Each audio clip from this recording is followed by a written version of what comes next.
Good evening, Tom. How are you doing? I'm doing really well, mate. How are you? I'm very well, thank you very much, and all the better for seeing you.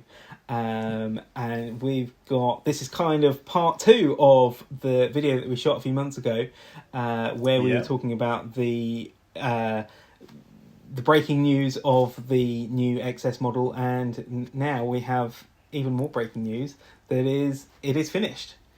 Do you want to see do you want me to pick it up and show you? Oh Because yes, please. it's right beside me here.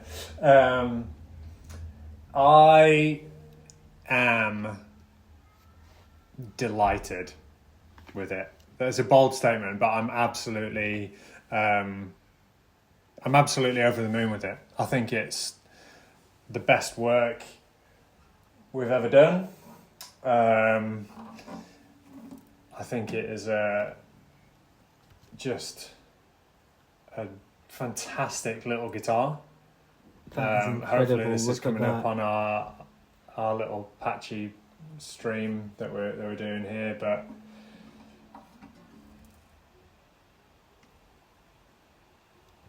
That is stunning. I've deliberately positioned the light here just to show you how wonderful the finished work is. Yeah, I'm just. Oh, look at that. That's gorgeous. Yeah, I'm super happy with it.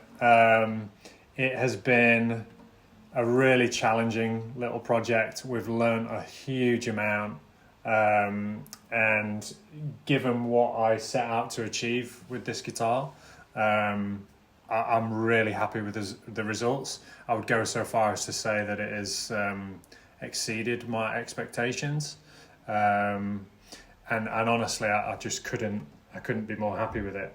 Yeah, I love it. I absolutely love it. That looks absolutely gorgeous, Tom. Congratulations on a sensational build, and obviously the first of, I'm sure, many of this new XS model. Now that it's an actual guitar, can you talk us through the features of it? Um, I think you asked me what to talk you through the features. Did I catch that all right? Yes. Did you miss that? Yeah, Sorry.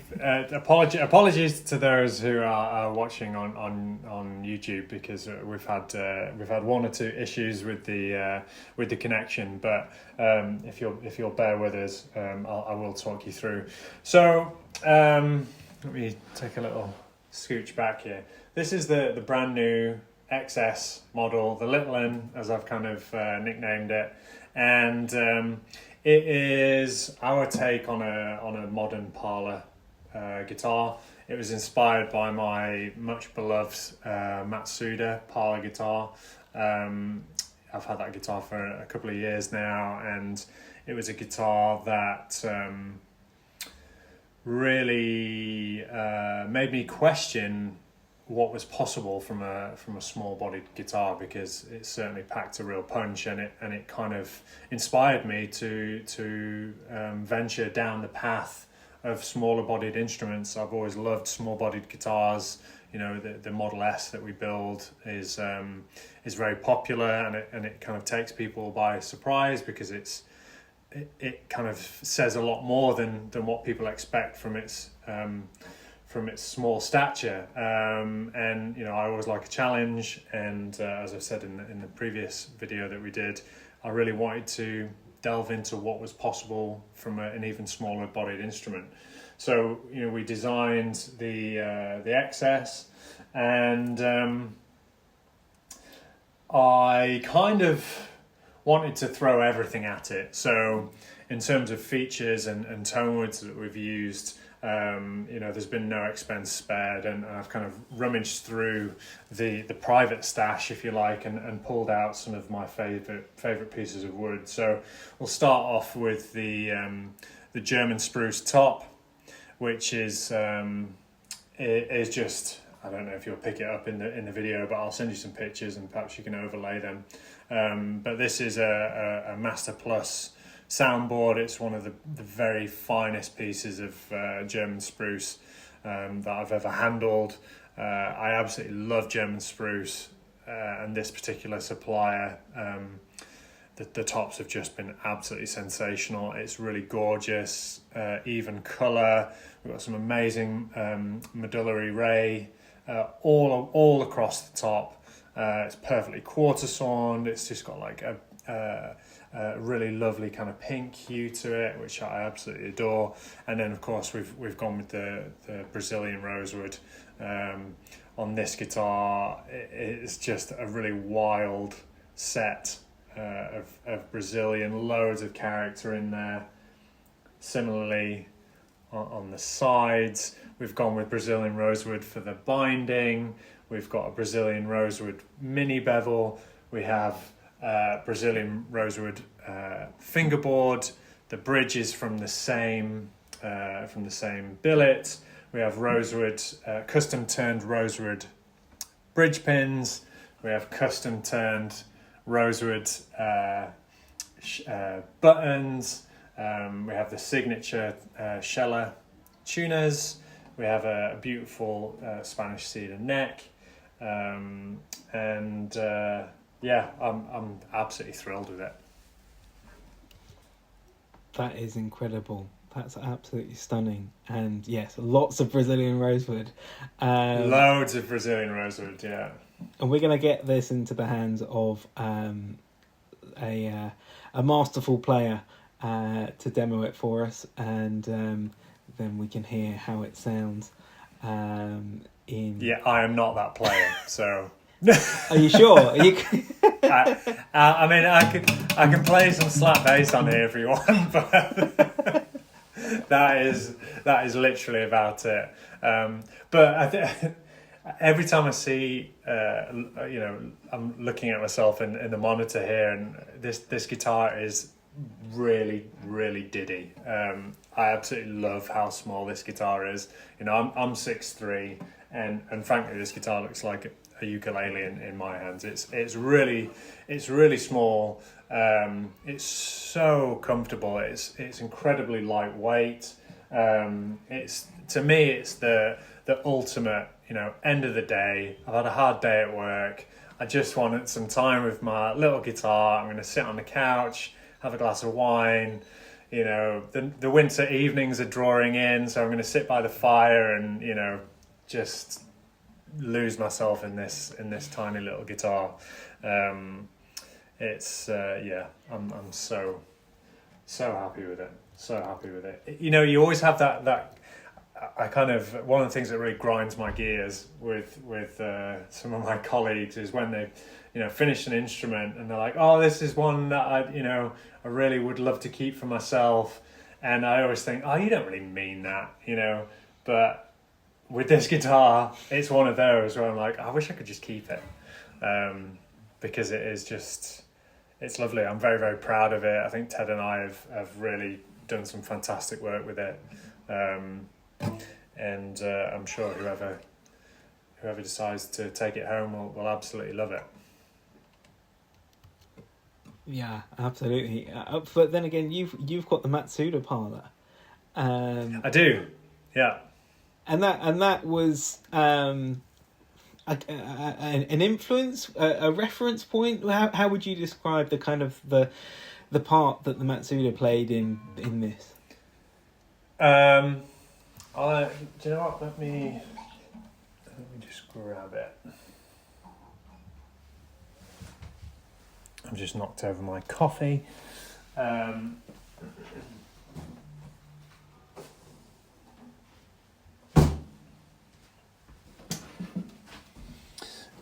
Yeah, so this is my Matsuda, which as we know I absolutely love.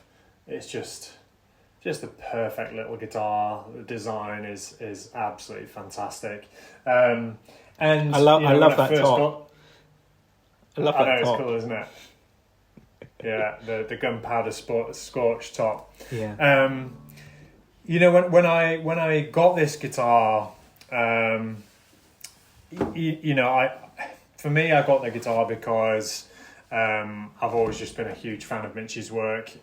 He was a luthier. a designer, a maker who inspired me to get into acoustic guitar building, and this guitar in particular is very, very special. And you know, when I got it, I really honestly didn't expect too much from the sound, but it's a little cannon. You know, it has a really big voice for such a small instrument. And I'd been thinking for a long time, and especially my assistant Ted had been on at me to, it's like, can we design a parlour? Can we build a parlour?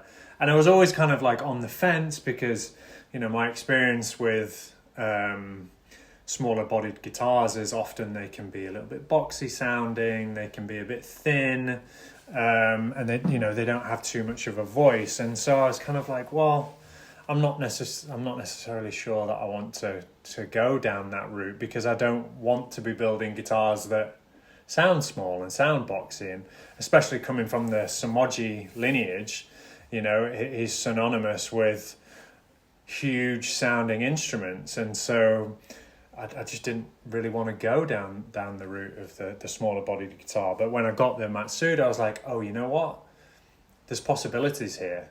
You know, we can actually, there's scope to build a guitar with a small body but a big voice. And so, you know, I'd had this idea for the parlour kicking around in the back of my head, and that guitar really, it inspired me to take the leap.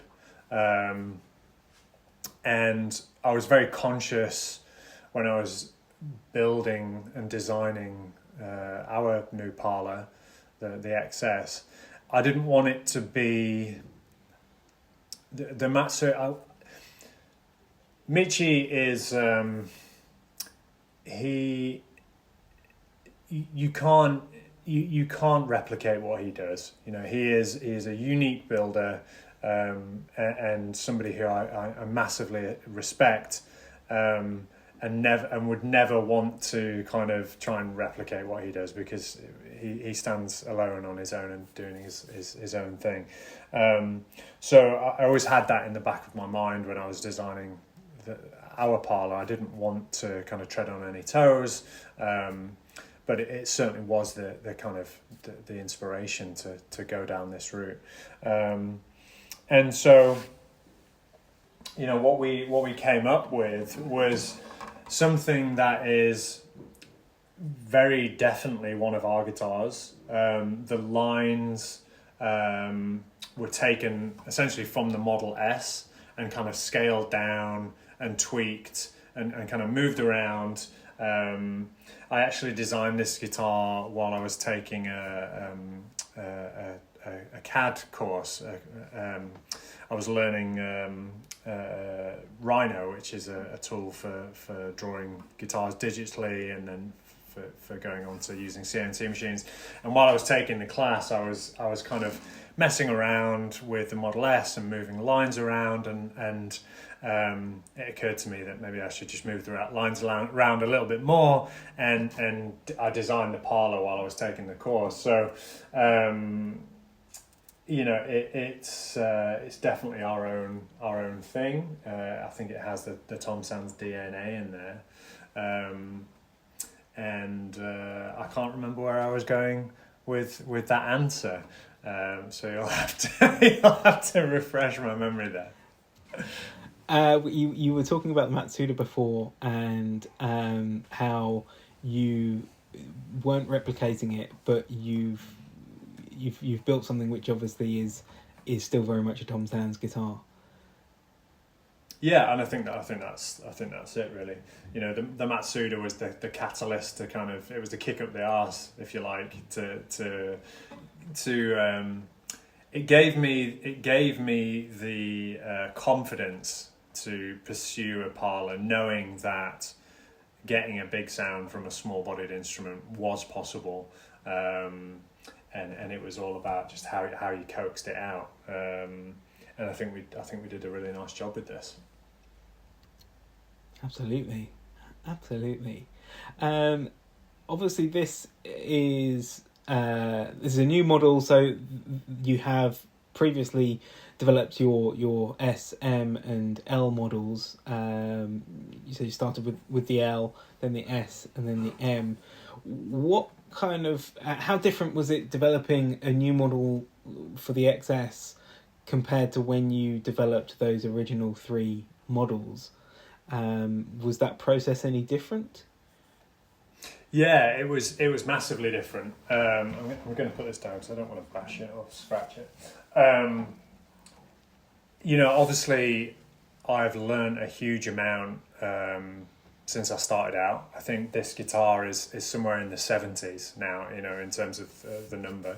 And so a lot of guitars have informed this one, right? Obviously not just the Matsuda, but all of the guitars that I've built so far have contributed in some way to this guitar. When I was designing my first 3 models, my process was very different, and my process was largely dictated by the facilities that I had available to me at the time, which was not very much. When I first came back from the US, I had no money. I didn't really have very many tools. The tools that I did have, the jigs that I did have, were very rudimentary. And so the process was quite traditional, and it was, big rolls of paper, lots of tracing paper, and hand sketching things, until I kind of got shapes that I liked, and then I would make MDF templates and that kind of thing. Whereas with this guitar now, we have we know how to use CAD. We have a CNC machine, and so we were able to rapidly prototype lots of different shapes, lots of different templates. I actually brought a few here. We spent quite a long time getting the headstock shape right, tweaking things on the computer. We have the template that I showed you here before. So we spent a long time, and we were able to do this very quickly. Get actual full size models made up, and so that was a big factor and a big change, a big departure from those first models. And then I was able to think about things that I liked from those earlier guitars, things that I wanted to do differently, even things like sound hole size, sound hole placement, scale length, bridge size, body depth. All of these things that had been informed by empirical experience, all of these guitars that had gone before that we'd built. Whereas a lot of those in the early days, those models and those designs were kind of really quite theoretical. Whereas everything that's gone into the Parlour now is informed by those instruments and has the benefit of being able to produce full size templates to actually handle them, and to kind of get a sense of, how is this guitar going to balance? Is the scale length going to be correct? And then I also went so far as to do kind of little models of the headstock, which I could actually put tuners on. This has got a little nut on here, a kind of makeshift tailpiece where I could actually put strings on, and you'll notice obviously we went for a kind of modern take on the slotted headstock, and one of the key things here, and one of the difficult things to get right, is to make sure that you have adequate string clearance, so that the strings don't hit the area behind the nut. So again, going with all these different templates, we kind of messed around with that to make sure that everything was absolutely perfect. Another difficulty with this was the truss rod access. So you'll notice, if you can see there, we came up with a really neat way to access the truss rod, which you'll maybe be able to see there. So that was a challenge. Similarly, with how we used the graphite stiffening rods in the neck, where they terminated, as to not interfere with with the lines of the open headstock. So loads of little design challenges, loads of things that we had to overcome, and loads of new things that we learned along the way. It's resulted in something that I'm really, really proud of. I think you should be, absolutely. It's I love that headstock. I love the fact that the tuners have the same shape of the headstock. I'm not sure that was too obvious before. Let's see if we can get a bit of that. Yeah. Amazing. So one detail that I really like as well on this is you can see that the head plate is glossy Brazilian rosewood, and then the ramp just behind the nut is we've gone with a satin. I don't know if you can see that, a satin sheen on there. So, which is just a little detail that I really like. I noticed that, yeah. But yeah, super happy with this. The Scheller tuners, they're my signature. My camera's playing up here, but they're my signature tuners that Scheller in Germany make for me. They put some Brazilian buttons on there as well. So yeah, I love it. I cannot wait to play it. So is that, in terms of the XS model, is that it done? Is there anything that you would tweak on future builds? Is it, obviously this is the world first XS model. Is there anything that you would change or do differently for any future builds? Sorry, are you asking? Did you say is there anything I would change for future builds? Yeah. On the XS? Yeah. I mean, is there anything that I would change? I think from a process point of view, there would maybe be some things that I would tweak, knowing what I know now. So, for example, finishing the headstock was an absolute nightmare. To have gloss on the front and back, but obviously the shaft of the neck is satin, so the inside of the cutout is satin. This area here is satin, so it required a lot of masking and unmasking and spraying and respraying, and so that was a little bit challenging. So, from a process point of view, I think I would tweak that ever so slightly. But, honestly, I am happy with the sound. I'm happy with the look of the guitar. It balances really nicely. Ergonomically, there's not a huge amount that I would change. So I think at this point, I'm just going to be really fascinated to see how the guitar develops over time. I've had it strung up and set up now for a few days, and it's been interesting just hearing how it's changed, hearing and listening to which tunings it seems to naturally lean towards. I think it makes a great dadgad guitar. Dadgad, at least for this particular iteration, seems like its happy place, which is kind of cool.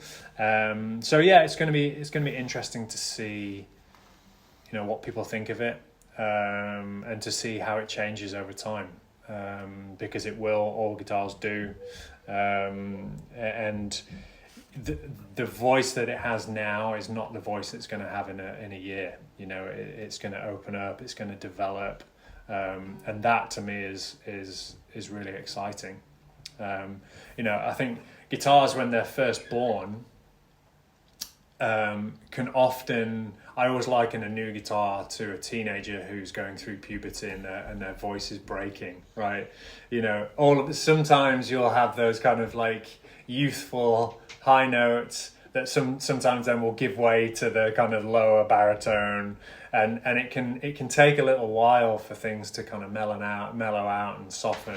And new guitars are always like that in a way, in a really kind of quite charming way.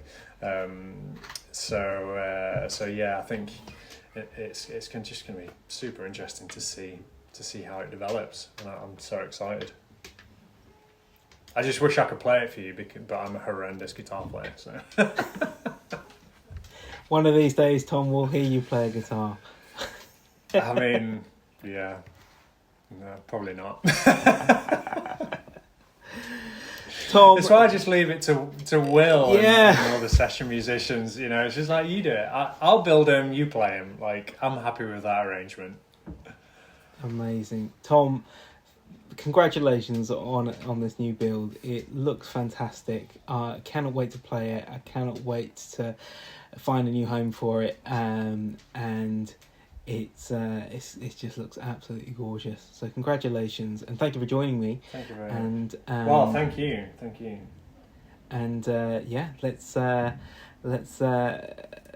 it here and we'll try it out. Awesome. I hope you like it, because I feel like I've been giving it the